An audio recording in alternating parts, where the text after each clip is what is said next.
gonna get wet.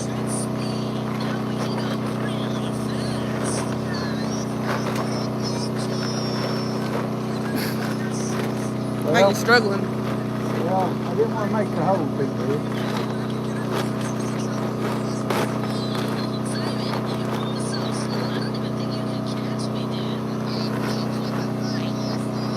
As long as I cover the motor up. That's it.